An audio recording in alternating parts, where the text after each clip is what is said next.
Insurance claim ये chapter है jenny. Insurance claim में हम लोग दो टाइप का क्लेम कर सकते हैं। अगर हम लोग बिजनेस कर रहे हैं और हम लोग फायर या एक्सीडेंट का इंश्योरेंस करवाते हैं बिजनेस के स्टॉक का, तो हम लोग दो टाइप का क्लेम करते हैं। एक लॉस ऑफ स्टॉक होता है, मतलब मेरा स्टॉक जल गया, हम उस नुकसान का भरपाई मांग रहे हैं इंश्योरेंस कंपनी से। और एक होता है लॉस ऑफ प्रॉफिट, जो इस चैप्टर का सेकंड पार्ट होगा। मतलब मेरा कुछ दिन के लिए बिजनेस बंद रहा, तो हम उस पर्टिकुलर डेज के लिए जो प्रॉफिट नहीं कमा पाए, हम वो भी इंश्योरेंस कंपनी से क्लेम कर सकते हैं। दो टाइप का पॉलिसी लेते हैं। एक होता है पॉलिसी की स्टॉक जल गया, तो जितना स्टॉक का नुकसान हुआ भैया उसका क्लेम दे दो।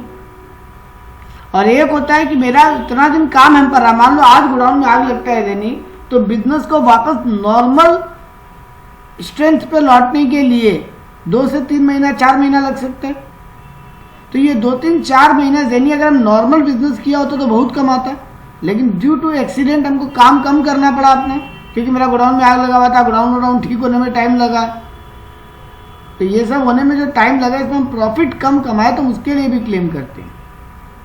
तो loss of profit, loss of stock दो पार्ट होता है इस चैप्टर में। हम लोग पहले लॉस ऑफ स्टॉक पढ़ने जा रहे हैं, उसके बाद लॉस ऑफ प्रॉफिट पढ़ेंगे। लॉस ऑफ स्टॉक में बेटा आपको दो चीज निकालना है। एक, जिस दिन गोडाउन में आग लगा उस दिन मेरा गोडाउन में एक्चुअली कितना स्टॉक था, और दूसरा हम कितना क्लेम कर सकते हैं। तो पहले देखो वैल्यू ऑफ स्टॉक कैसे निकलेगा। आपको एक ट्रेडिंग अकाउंट बनाना पड़ेगा, जिसको मेमोरेंडम ट्रेडिंग अकाउंट कहा जाता है। इसको मेमोरेंडम क्यों कहा जाता है? क्योंकि ये शॉर्ट है, ये पूरे साल का नहीं है। तो सर कहां से कहां तक का? मान लो हम 1 अप्रैल से बिजनेस चालू करते हैं और मेरा 30 जून को गोडाउन में आग लग जाता है, तो अप्रैल मई जून ये 3 महीने का ये ट्रेडिंग अकाउंट बनेगा। क्योंकि इससे आपको ये पता चलेगा ना 30 जून के दिन क्लोजिंग स्टॉक कितना था। ट्रेडिंग अकाउंट में क्लोजिंग स्टॉक आता है क्रेडिट साइड में, तो ये वाला पार्ट बनाने से हमको ये चीज पता चलेगा। तो देखो ट्रेडिंग अकाउंट का पूरा फॉर्मेट है बेटा, वही देखो बाई सेल्स, इधर में 2 opening stock, 2 purchase, 2 direct expense, 2 carriage inward, wages, gross profit. हर बार आपका जीपी बैलेंसिंग फिगर निकलता था ना, यहां पे क्लोजिंग स्टॉक बैलेंसिंग फिगर निकलेगा। क्योंकि हमको तो चाहिए यही ना कि जिस दिन गोडाउन में आग लगा उस दिन गोडाउन में कितना क्लोजिंग स्टॉक पड़ा था, क्योंकि अल्टीमेटली वही जल के नुकसान हुआ होगा, हम उसी का क्लेम करेंगे। तो यहाँ पे देखो आइटम की डिटेल दिया, वो पढ़ने का कोई दरकार नहीं, वो आपको ही पता है कि डेबिट में क्या क्या आता है, क्रेडिट में क्या क्या आता है। अब हमको दूसरा चीज निकालना है कि हम क्लेम कितना करेंगे जेनी। तो उसके लिए हमको एक छोटा सा स्टेटमेंट बनाना पड़ेगा जेनी। देखो ये स्टेटमेंट जो दिखाई दे रहा है स्क्रीन पे, इसमें क्या कर रहे हैं? Book value of the stock, जिस दिन आग लगा उस दिन स्टॉक का वैल्यू लिखे। जेनी पूरा माल नहीं जल जाता है, थोड़ा तो हम बचा लिए होंगे। फायर ब्रिगेड आके आग बुझाया तो कुछ ना कुछ स्टॉक बाहर निकाला, तो थोड़ा स्टॉक तो सही सलामत मिल गया होगा। तो लेस किए सेल्वेज। सेल्वेज मतलब जितना हम स्टॉक बचा लिए। मान लो गोडाउन में जिस दिन आग लगा उस दिन गोडाउन में 3 लाख का स्टॉक था और हम 50,000 का स्टॉक बचा लिए, तो अल्टीमेटली मेरा स्टॉक जला कितना? 2.5 लाख। हम 2.5 लाख का ही क्लेम करेंगे। तो आओ पहले 1-2 सम्स खाली क्लेम तक करते हैं। अब मिलेगा कितना पैसा, उसमें भी एक छोटा सा बात एक्स्ट्रा है। तो देखो आओ पहले इलस्ट्रेशन करते हैं। मेरे को बोल रहा है fire awkward on the premises of mister x on June 15, 2002। 15 जून 2002 को आग लगा, तो 1 अप्रैल आएगा। छोटा ही क्वेश्चन, लेकिन 10 नंबर का पेपर में छपा हुआ है। तो देखो अब सम देखो कि आपको समझ में आएगा। कैलकुलेशन है इसमें कुछ एक, इसमें भी एक एवरेज क्लॉज भी घुसेगा, उसका बात भी करेंगे। हम अब तक आपको खाली ये बताएं हम कितना का क्लेम करेंगे, हम अब तक आपको ये नहीं बताया हमको मिलेगा कितना, उसमें भी बात आएगा एक तो अभी। और एक पिछला साल का भी ट्रेडिंग अकाउंट बनाने बोलेगा आपको, क्योंकि आपको इस साल का ओपनिंग स्टॉक गायब कर देगा क्वेश्चन से। तो आप देखो, आपको समझ में आएगा। तो देखो यहाँ पे क्या लिखा है, अ fire occurred in the premises on 15 जून। तो हम 1 अप्रैल से 15 जून का वो ट्रेडिंग अकाउंट बनाना पड़ेगा हमको, मेमोरेंडम ट्रेडिंग अकाउंट। तो देखो यहाँ पे क्या बताया आपको data, the value of the stock saved 4000। चलो ये भी बता दिया कि आग लगने के बाद 4000 का माल बचा लिया गोडाउन में। बुक डिस्क्लोज ऑन 1 अप्रैल 2002। 1 अप्रैल को आपका बुक्स बता रहे हैं कि आपके पास स्टॉक है 45,000 का। The purchase up to the date of fire is 1,25,000 and sale 1,80,000। 1 अप्रैल का आपको ओपनिंग स्टॉक बता दिया जेनी, आपको ये बता दिया 1 अप्रैल से 15 जून के बीच में आप कितना का परचेजिंग किए और आप कितना का सेल किए। On investigation it was found that during past 5 years the average gross profit on sale is 30%। हम लास्ट 5 साल से सेल पे 30% प्रॉफिट कमा रहे हैं। आपको बोला है you are required to prepare a statement showing the amount mister X should claim from the insurance company in respect of stock destroyed by the fire. तो देखो पहले ओपनिंग मेमोरेंडम ट्रेडिंग अकाउंट बनाया, मेरे को बोला ओपनिंग स्टॉक 45,000, हम लिख दिया टू ओपनिंग स्टॉक 45,000। हमको बोला इस आग लगने वाला पीरियड में हम 1,80,000 का परचेजिंग किया, तो सेल किया है, और 1,25,000 का परचेजिंग किया है। तो 1,25,000 लिखा, 2 परचेजेस, सेल्स लिखा हम 1,80,000। अब जेनी हमको बोला हम 30% ग्रॉस प्रॉफिट कमाता है ऑन सेल्स, मतलब 1,80,000 का 30% मेरा जीपी है, तो यानी हम 54,000 जीपी कमाते हैं जेनी। तो जेनी मेरा डेबिट का तीनों आइटम मिल गया, ओपनिंग, परचेज और जीपी। क्रेडिट में हमको सेल्स मिल गया, तो क्लोजिंग स्टॉक हम बैलेंसिंग फिगर निकाल सकते हैं। मतलब 15 जून जिस दिन आग लगा मेरे गोडाउन में, उस दिन मेरे गोडाउन में लगभग 44,000 का स्टॉक पड़ा था, तो मतलब इसी स्टॉक में आग लगा होगा। तो देखो अब हम स्टेटमेंट ऑफ क्लेम बनाया। बुक वैल्यू हमको पता है 44,000 का स्टॉक में माल जला है, हम 4,000 का माल सेल्वेज कर लिए थे, तो अल्टीमेटली 40,000 का हम क्लेम करने जाएंगे। एक और एग्जांपल इसी टाइप का करते हैं फटाक से, और फिर आते हैं उस पार्ट पे कि अगर हमको क्लेम मिलेगा कितना वो भी सीखना है। तो देखो यहाँ पे एक और example, the godown of purple limited cot fire on 15 जून 2002।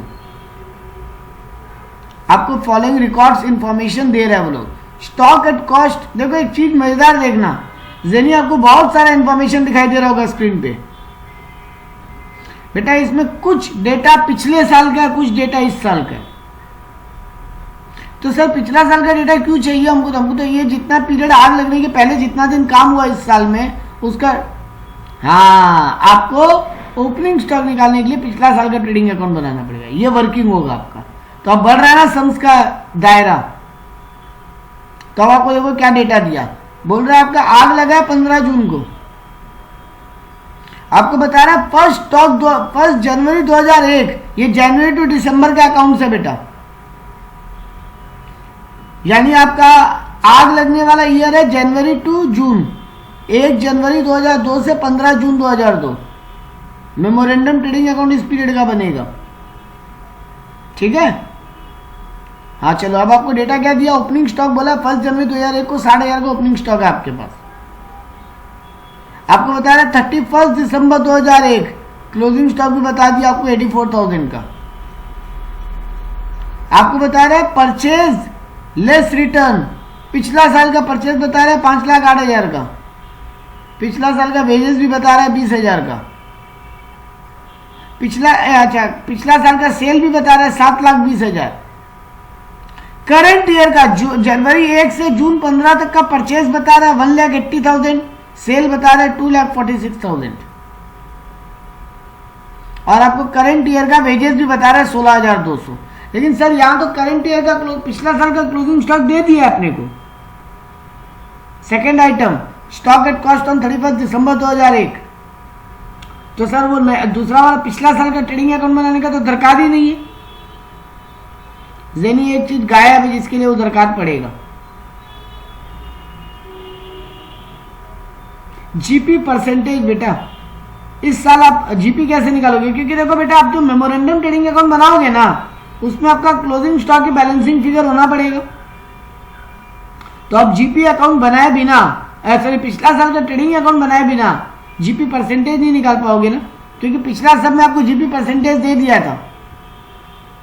यानी पिछला साल का ट्रेडिंग अकाउंट हमको दो चीज के लिए बनाना पड़ सकता है, एक पिछला साल का क्लोजिंग स्टॉक निकालने के लिए जो इस साल का ओपनिंग स्टॉक होगा, दो जीपी परसेंटेज निकालने के लिए। तो देखो कैसे सॉल्यूशन किया, पहले आपको वर्किंग बनाते हैं, ठीक है। देखो पिछला साल का ओपनिंग स्टॉक दिया था 60,000 वो लिख दिए, पिछला साल का परचेज दिया था 5,08,000 वो लिख दिए, पिछला साल का वेजेस लिख दिए, पिछला साल का सेल लिख दिए, पिछला साल का क्लोजिंग स्टॉक लिख दिए। तो डिफरेंस मेरा जीपी निकल जाएगा 2,16,000।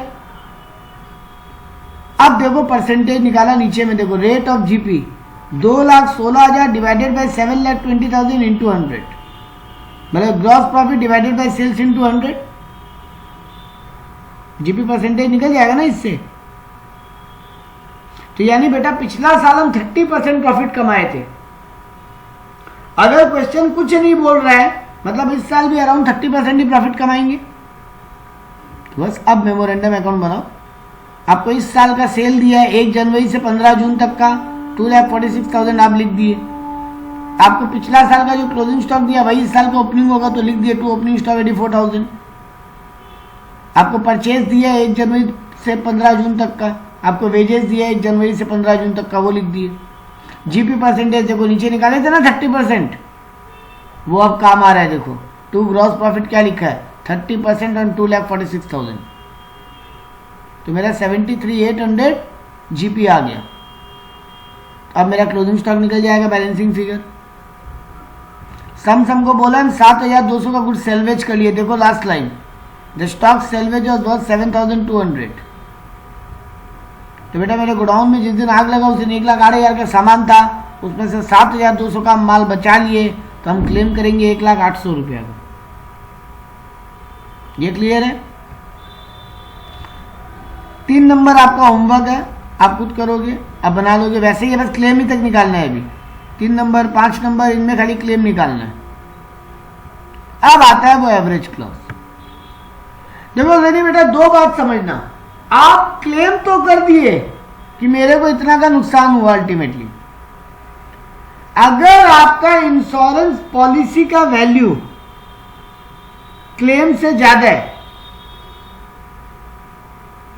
तो आपको पूरा क्लेम मिल जाएगा। आपका पॉलिसी लिया हुआ है 5 लाख का, आप क्लेम किए 2 लाख का, आपको पूरा 2 लाख दे देगा इंश्योरेंस कंपनी। लेकिन अगर आपका क्लेम कम है या क्लेम ज्यादा है और पॉलिसी वैल्यू कम है तो आपको पूरा क्लेम तो नहीं मिलेगा। तब आपको एक एवरेज क्लॉज का फॉर्मूला लगाना पड़ेगा। क्या है फॉर्मूला? देखो यहां पे निकाला नेट क्लेम का फॉर्मूला। बोल रहा loss of stock multiply by policy value divided by value of stock on the date of fire. मतलब आप कितना का क्लेम किए हो multiply by policy value divided by value of stock. ये इंश्योरेंस कंपनी हमेशा अप्लाई करता है बेटा। जैसे देखो यहां पे एक एग्जांपल भी दिया, बोल रहा है x took out a fire insurance policy. X एक फायर इंश्योरेंस पॉलिसी लिए एवरेज क्लॉज के हिसाब से, कंटेनिंग एवरेज क्लॉज। मतलब वहां पे पॉलिसी लेते वक्त कंपनी लिख दिया था कि हमारे पॉलिसी में एवरेज क्लॉज कंसेप्ट लगेगा। बोल रहा है स्टॉक कवर करके रखा था 30,000 का, इंश्योरेंस कंपनी बोला था हम 30,000 का पॉलिसी दे रहे हैं आपको। बेटा on the date of fire stock was 36,000। अब आपका स्टॉक ज्यादा है पॉलिसी कम है तो आपको एवरेज क्लॉज लगाना पड़ेगा। वैसे भी क्वेश्चन बोल दिया कि कंपनी एवरेज क्लॉज का सिस्टम दे के रखा है। तो आप क्या कंपेयर करोगे, कितना का पॉलिसी है और गोडाउन में जिस दिन आग लगा उस दिन कितना का स्टॉक था गोडाउन में।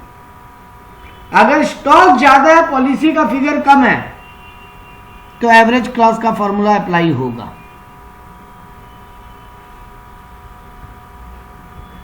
तो देखो यहां पे फॉर्मूला लगाया, एक ये खाली एक एग्जांपल दिया, फुल फ्लेजेड सम करेंगे इसके बाद ही। देखो यहाँ पे क्या लिखा है, एक्स फायर पॉलिसी ले रखा है, इंश्योरेंस पॉलिसी का वैल्यू है 30,000, जिस दिन गोडाउन में आग लगा उस दिन स्टॉक है 36,000 का, और अल्टीमेटली मतलब सैलवेज माइनस करके लॉस निकला है 24,000 का। मतलब आप क्लेम कर रहे हो कि हमको 24,000 रुपया मिलना चाहिए, आपको पूरा 24,000 नहीं मिलेगा। सर क्यों नहीं मिलेगा, पॉलिसी तो 30,000 का है और हमको लॉस हुआ 24,000 का, तो पूरा 24 तो मिलना ही चाहिए। नहीं भी लिखता तो बेटा आप कंपेयर किसको करोगे, एवरेज क्लॉज लगेगा कि नहीं लगेगा, ये आप अपना क्लेम से मत कंपेयर करो। जिस दिन गोडाउन में माल में आग लगा उस दिन गोडाउन में माल कितना था उससे कंपेयर करो पॉलिसी को। अगर पॉलिसी का वैल्यू कम है और closing stock on the date of fire ज्यादा है तो एवरेज क्लॉज लगेगा। Is it clear? हाँ तो देखो यहाँ पे एवरेज क्लॉज लगा है, 24,000 का आप क्लेम किए हो, फॉर्मूला क्या है, लॉस ऑफ स्टॉक मतलब जितना का आप क्लेम कर रहे हो multiply by policy value, policy 30,000 का है, divided by stock on the date of fire तो 36,000, तो अल्टीमेटली आपको 20,000 का क्लेम मिलेगा। जैसे एक फुल सम करते हैं बेटर समझ में आएगा। On 17 June 2002 a fire occurred in the premises of mister Tarapurwala a book seller. ये बुक सेलर है, उसके गोडाउन में 17 जून को आग लग गया। Most of the stock were destroyed, salvage was 11,200, 11,200 का बुक्स वो बचा लिया था। In addition some stock were salvage in damage condition and its value is 10,400। अच्छा एक और कुछ स्टॉक बचा है जो बहुत बुरी तरीके से जला हुआ है 10,400 का। From the books of account the following particulars are available. क्या क्या बताया, stock at the close of 31 December, मतलब क्लोजिंग स्टॉक बता दिया 83,500 का पिछला साल का। परचेज 1 से लेकर 17 जून तक, मतलब करेंट ईयर में आग लगने तक हम परचेजिंग किया 1,12,000 का और सेल किया 1,54,000 का। लास्ट 3 ईयर का परसेंटेज बता दिया, हम 25% ऑन सेल्स जीपी कमाते हैं, तो हमको वो ओपनिंग स्टॉक वाला दरकार नहीं है ओपनिंग अकाउंट बनाने का, तो क्योंकि मेरे को इस साल का ओपनिंग स्टॉक भी दे दिया है और जीपी परसेंटेज भी दे दिए, और बोला स्टॉक का इंश्योरेंस था 75,000 का। अब बोला अमाउंट ऑफ क्लेम निकाल के बताओ, तो आप पहले क्या करोगे, मेमोरेंडम ट्रेडिंग अकाउंट बनाओगे। तो देखो ओपनिंग स्टॉक 83,500 लिख दिए, इस ईयर में हम बेचे 1,12,000 का वो लिख दिए, परचेज किए 1,12,000 का वो लिख दिए, सेल 1,54,000 वो लिख दिए बाई सेल्स। अब हम सेल के ऊपर 25% जीपी मारे तो मेरा प्रॉफिट भी आ गया जीपी 38,500, तो क्लोजिंग स्टॉक निकल गया 80,000 बैलेंसिंग फिगर। तो बेटा जिस दिन गोडाउन में आग लगा उस दिन माल कितना था गोडाउन में, 80,000, और हम पॉलिसी कितना का लेके रखे हैं 75,000 का, तो एवरेज क्लॉज लगेगा। हाँ क्योंकि क्लोजिंग स्टॉक ज्यादा है, एवरेज पॉलिसी वैल्यू कम है। चलो पहले स्टेटमेंट ऑफ क्लेम बनाते हैं, फिर एवरेज क्लॉज लगा देते हैं, समझ खत्म। स्टेटमेंट ऑफ क्लेम क्या हुआ, बुक वैल्यू देखो लिखा है 80,000, सैलवेज कितना किया, एक तो 11,200 का ठीक ठाक स्टॉक बचा लिया और एक 10,400 का थोड़ा ज्यादा डैमेज कंडीशन वाला स्टॉक बचा लिया, लेकिन बचा तो लिया। तो 11,200 प्लस 10,400 मतलब 21,600 का वो माल बचा लिया गोडाउन में, तो अल्टीमेटली कितना का लॉस हुआ 58,400 का। अब मेरा पॉलिसी वैल्यू 75,000 है लेकिन मेरा स्टॉक वैल्यू 80,000 है, तो एवरेज क्लॉज लग गया। देखो ये लाइन लिख भी दिया है, the insurance policy was taken for 75,000 but value of stock on the date of fire is 80,000, therefore average clause is applicable. तो देखो लगा दिया average clause. Loss of stock कितना का हुआ 58,400, पॉलिसी कितना का है 75,000, जिस दिन गोडाउन में माल लगा उस दिन माल कितना का 80,000, तो सॉल्व किए आया 54,750। देखो माल जला है 58,400 का लेकिन क्लेम मिला खाली 54,750। तो ऐसे कैलकुलेट करते हैं। एक और सम्स करते हैं, a trader took out a fire policy containing average clause covering stock of 15,000। एक फायर पॉलिसी लेके रखा 15,000 वैल्यू का। His practice was based on the selling price cost plus 33.33%। Selling price कैसे निकालता है वो, सीपी प्लस 1/3। मतलब सीपी पे 1/3 निकालता है वो, तो एसपी पे कितना निकालेगा 1/4। He closes his books on 30 June every year. उसका अकाउंटिंग ईयर खत्म होता है 30 जून को, मतलब 1 जुलाई से 30 जून उसका अकाउंट चलता है। On 31st March 2002 a fire occurred in the premises and destroyed his stock. Mid of the year में आग लग गया। सैल्वेज स्टॉक है उसका 6000 का। During the period of 9 months he purchased 61,000 and sold 84,000 his goods। 61,000 का परचेज किया इस करंट 9 महीना में और 84,000 का सेल किया, और स्टॉक ऑन 1 जुलाई बता रहा है 20,000। तो इस क्वेश्चन में भी सब डेटा दे दिया। तो you are required to prepare statement of claim. तो देखो पहले मेमोरेंडम अकाउंट बनाया, सेल लिखा 84,000, opening stock 20,000, purchase 61,000, GP percentage 1/3 on cost बोला है, मतलब 1/4 ऑन सेलिंग प्राइस, 1/4 मतलब 25%। तो 84,000 का 25% प्रॉफिट निकाल दिया। तो बैलेंसिंग फिगर क्लोजिंग स्टॉक आ गया 18,000। अब देख लो 18,000 का माल चला, 15,000 का पॉलिसी वैल्यू है, एवरेज क्लॉज लगेगा। तो पहले स्टेटमेंट ऑफ क्लेम बनाए, बुक वैल्यू 18,000 लेस सेल्वेज 6,000 का, तो लॉस ऑफ स्टॉक 12,000, और फिर एवरेज क्लॉज लगा दिए। 12,000 इंटू 15,000 डिवाइडेड बाई 18,000, तो हमको 10,000 का अल्टीमेटली क्लेम मिलेगा। ऐसे ही अगला सम्स है 9 नंबर भी।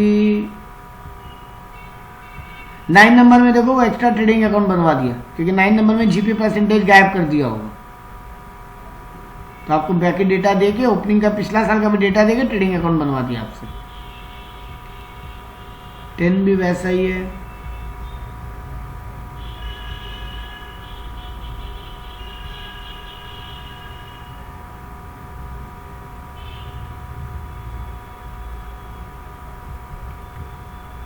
आप आगे बनाओ एक बार 12 तक। अगर आपका नहीं बनेगा तो हमको बोलो, नेक्स्ट क्लास में पहले उसको डिस्कस करेंगे। नहीं तो फिर इसी लॉस ऑफ स्टॉक में एक एक्स्ट्रा बात आता है एबनॉर्मल आइटम का, तो उसका कुछ एक सम्स करेंगे एबनॉर्मल आइटम का नेक्स्ट क्लास में। तो लॉस ऑफ स्टॉक खत्म हो जाएगा, लेकिन आएगा आपका एग्जाम में ऐसा ही सम, और ये 10 नंबर का आएगा। तो एक क्लास और लगेगा लॉस ऑफ स्टॉक खत्म करने में, फिर 2 क्लास लगेगा लॉस ऑफ प्रॉफिट खत्म करने में। तो आपका पूरा ये चैप्टर खत्म हो जाएगा 10 नंबर का। फाइनल अकाउंट ठीक है मोटा मोटी अब, और कंसाइनमेंट भी ठीक है। क्या हूँ कंसाइनमेंट में आवाज पतला आया बहुत, बन जा रहा है तब ठीक है। तो इसको बनाओ आप, पहले इसको कंप्लीट करो, तब हम अगला पार्ट में मूव करेंगे। क्योंकि देखो हम अपने सामने सारा सेंस करवा सकते हैं जेनी, अभी टाइम है अपने पास, कोई दिक्कत नहीं है। लेकिन हम चाहते हैं कि आप खुद से करोगे ना, तो एक कॉन्फिडेंस आएगा कि हाँ मेरे को समझ में आ रहा है कि नहीं। क्योंकि मेरे बोलने में तो समझ में आएगा, यहाँ ये फिगर इस चीज का दी है, हम तो बता दे रहे हैं ये ओपनिंग है ये क्लोजिंग है, तो आपको तो हाँ ऐसा तो बोल ही दिए ये ओपनिंग है। इसलिए हम चाहेंगे कि आप खुद से पहले